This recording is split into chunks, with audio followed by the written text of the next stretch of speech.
समाहित होकर वही शबरी सतभामा बनी थी, क्योंकि भगवान वहां पति के रूप में देख रही थी। क्यों दिया नवोद भक्ति का ज्ञान? शबरी की चौखट पर पहुंचकर भगवान नवोद भक्ति का ज्ञान क्यों देते हैं? उसका कारण केवल इतना था कि प्रथम भक्ति संतन कर संगा, दूसरी रति मम कथा प्रसंगा। शबरी, अगर तूने सत्संग करा होता, शबरी अगर तूने कथा को श्रवण किया होता, शबरी अगर तू सत्संग में कभी गई होती, अगर शबरी तू कभी राम कथा भगवत भजन कीर्तन में तू पहुंची होती, तो तुझे यह भान हो जाता कि पति और परमेश्वर में कितना नाता था,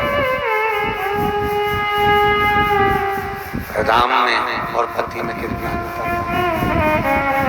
अगर तू पहुंचती, देखो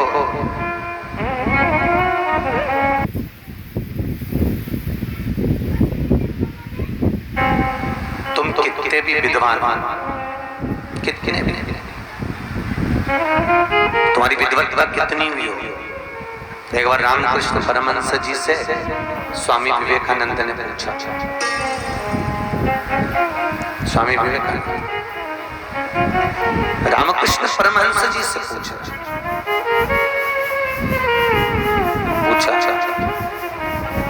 महाराज आपकी दृष्टि में बहुत पढ़ा लिखा व्यक्ति, बहुत विद्वान व्यक्ति क्या है? आपकी दृष्टि बहुत पढ़ा लिखा व्यक्ति, बहुत विद्वान व्यक्ति क्या है? कहा केवल शून्य, केवल शून्य।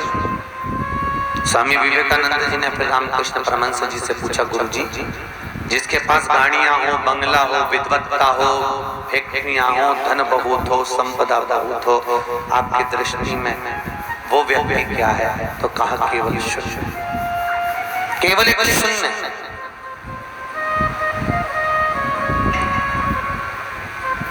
और जो बहुत बड़े बड़े पद पर बैठा हुआ है,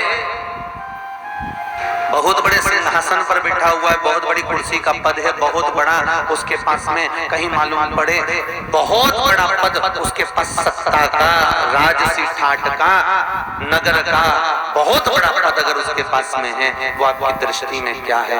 रामकृष्ण परमहंस जी स्वामी विवेकानंद से कहते हैं, वो भी मेरी दृष्टि में शून्य है, केवल शून्य, वो भी शून्य है। तो स्वामी विवेकानंद जी ने कहा, गुरुदेव ये इनको शून्य बताने का कारण क्या है?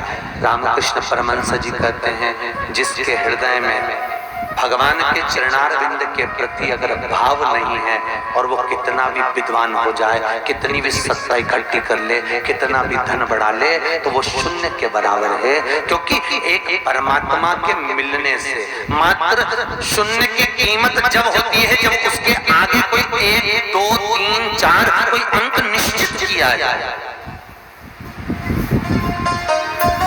शून्य की कीमत तब होती है जब उसके आगे कोई संबोधन लगा हुआ हो, कोई अंक निश्चित किया गया हो, और वो अंक है श्रद्धा का, वो अंक है विश्वास का, वो अंक है परमात्मा का, वो अंक है भाव का, राम का, कृष्ण का।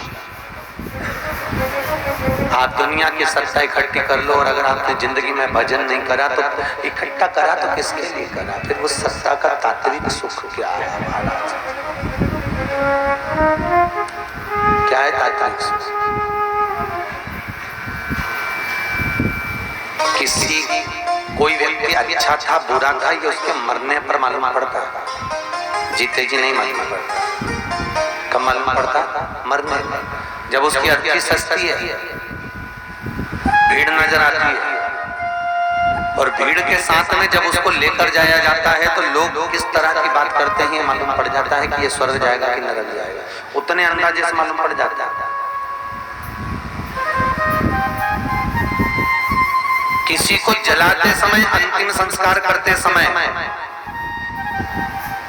जितने लोग उसको लेकर गए हैं और उनको जल्दी मच रही हो जाने की, तो समझ लेना ये वैकुंठ जाने का अधिकारी नहीं है, केवल मृत्यु के बाद में नरक जाने का अधिकारी है। क्योंकि इसने दुनिया के लिए करा ही नहीं कुछ भी। अगर दुनिया के लिए करता तो लोग 4 घंटे भी बिठाते तो बैठे रहता। पर इसका श्रेष्ठता है, इसके सुख का अनुभव है। प्रथम भगति संतन कर संगा, दूसरी रति मम कथा। तुम सत्संग नहीं किए। शबरी, अगर तूने सत्संग किया होता, कथा श्रवण करी होती, कहीं पहुंचकर किसी राम कथा में, किसी भगवत कथा में, किसी शिव कथा का आनंद अनुमोदन तूने किया होता, तो शायद राम को पहचानने में देरी नहीं लगती। बहुत समय लगता है भगवान को पहचानने में, बहुत समय। साहब, आज भी दुनिया के लोगों की दृष्टि में मंदिर में रखी मूर्ति केवल मूर्ति है, केवल मूर्ति। आज भी तुम्हारे घर में भी अगर पीतल की मूर्ति रखी होगी, कहीं पीतल के लड्डू गोपाल होंगे, कहीं तुम्हारे यहाँ लक्ष्मी नारायण होंगे, कहीं तुम्हारे यहाँ पर देवी जी की मूर्ति होगी, तुम्हारे यहाँ पर अगर शंकर जी की शिवलिंग होगा, तो आज भी लोगों के दृष्टि में वो केवल पीतल की है, केवल पीतल की।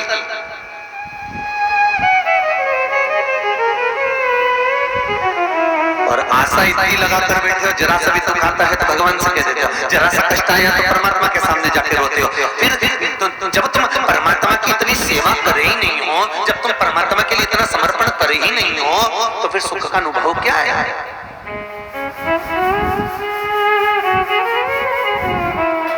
सुख का अनुभव क्या है महाराज?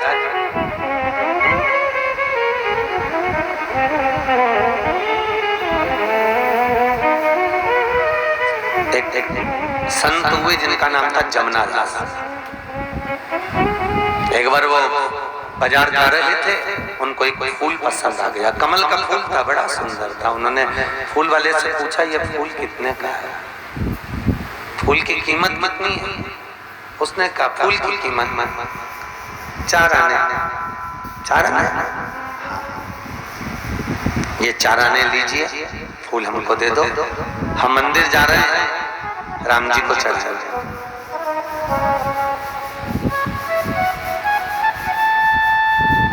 ठीक है, ले लो। वहीं से नगर का सेठ निकल कर जा रहा था, जिसका नाम था यवनराज। यवनराज ने फूल देखा, बड़ा सुंदर फूल है, मैं वेश्या के यहाँ जा रहा हूँ। जमुना दास जी मंदिर जा रहे हैं और यवनराज वेश्या के घर जा रहा है। यवनराज ने पूछा फूल कितने का है? अगर आप सब्जी वाले के ठेले पर जाओगे, पैदल जाओगे तो भिंडी 5 रुपए किलो मिल जाएगी, अगर आप 4 व्हीलर से जाओगे तो भिंडी 10 रुपए किलो हो जाएगी। भिंडी की कीमत काय से बढ़ी है? गाड़ी से, प्रतिष्ठा से। कितने का है? फूल वाले ने का फूल की कीमत 1 रुपया, 4 आने का फूल 1 रुपए का हो गया।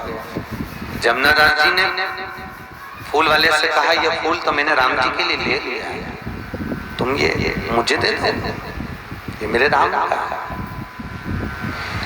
1 रुपए में यवनराज वेश्या के जूड़े में सजाने के लिए फूल लेने लगा।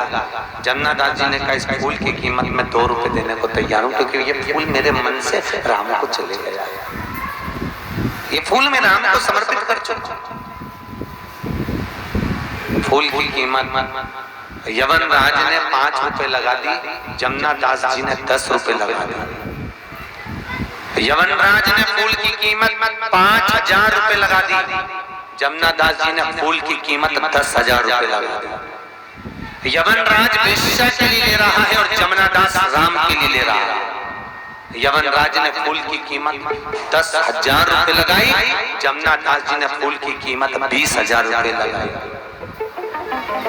यवनराज ने फूल की कीमत 25,000 रुपए लगाई, तो जमुना दास जी ने भी फूल की कीमत 50,000 रुपए लगा दी।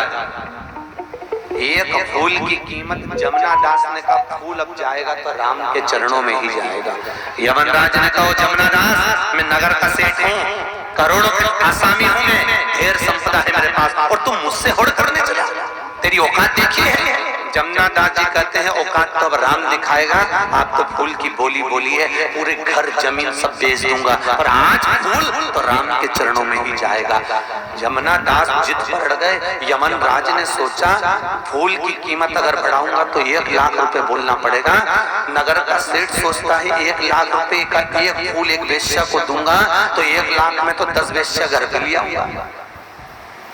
1 लाख में 10 वेश्या घर पर आ जाएगी, फूल की कीमत नहीं बढ़ाई। जमुना दास ने अपनी जमीन जायदाद बेचकर फूल ले जाकर राम जी के चरणों में जैसे रखा, रखते ही कनक बिहारी जो मुकुट पहने हुए थे, कनक बिहारी के मंदिर में जो कनक बिहारी हीरे का मुकुट पहने हुए थे, फूल रखते ही वो हीरा का मुकुट नीचे गिर गया। नीचे गिरते से जमुना दास ने पूछा, भगवान क्या मेरा फूल पसंद नहीं आया?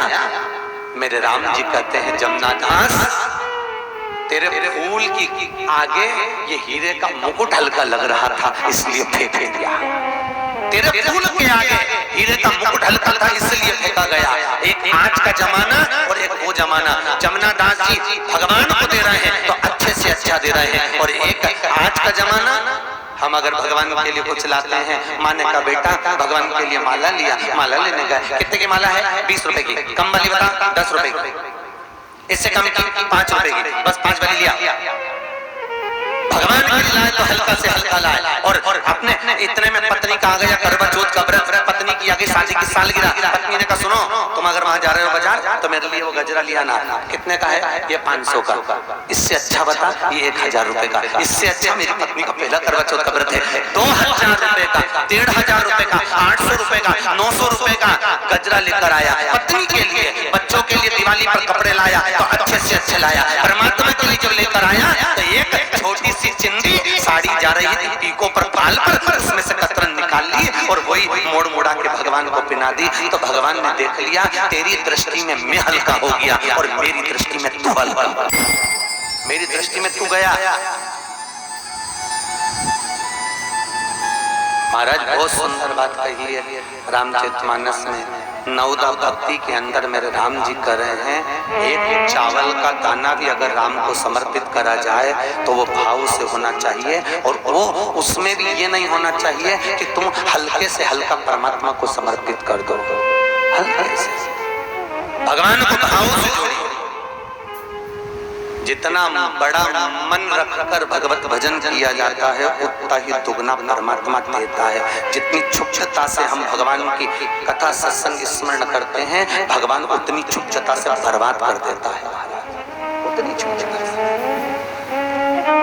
समर्पण श्रेष्ठता का, समर्पण सुखता का, समर्पण आनंदता का हो।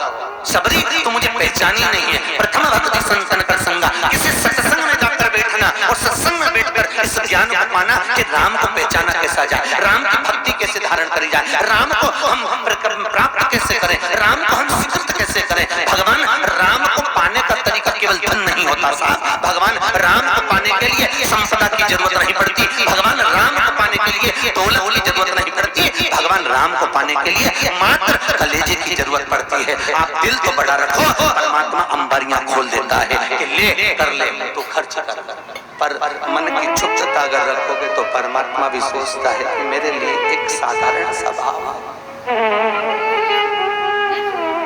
साधारण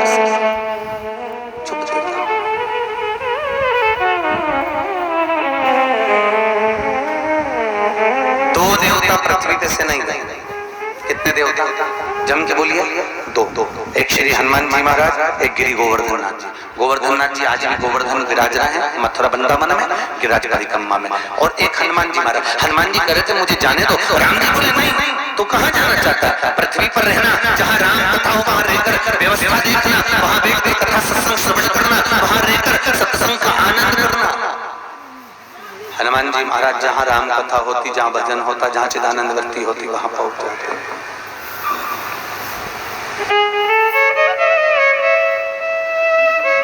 एक स्थान पर बैठकर राम जी महाराज आसन लगाकर कथा को सुनते हैं, सब धारण करते हैं, अपनी जिंदगी का सुख पाते हैं। किसी को धन में रुचि होती है, किसी को भजन में रुचि होती है, किसी को सत्संग में रुचि होती है, किसी को पुण्यता में रुचि उत्पन्न होती है। ये हमारे मन का भाव है कि हम किस चीज की रुचि को प्रथमता दें। महाराज नवदा भक्ति के ज्ञान में भगवान राम शबरी को ज्ञानोपार्जन कराते कराते आखिरी में कह देते हैं, शबरी अंतिम बिंदु है, मेरा नाम जाप करना, भजन करना, स्मरण करना और निष्कपट भाव निष्कपट, सरलता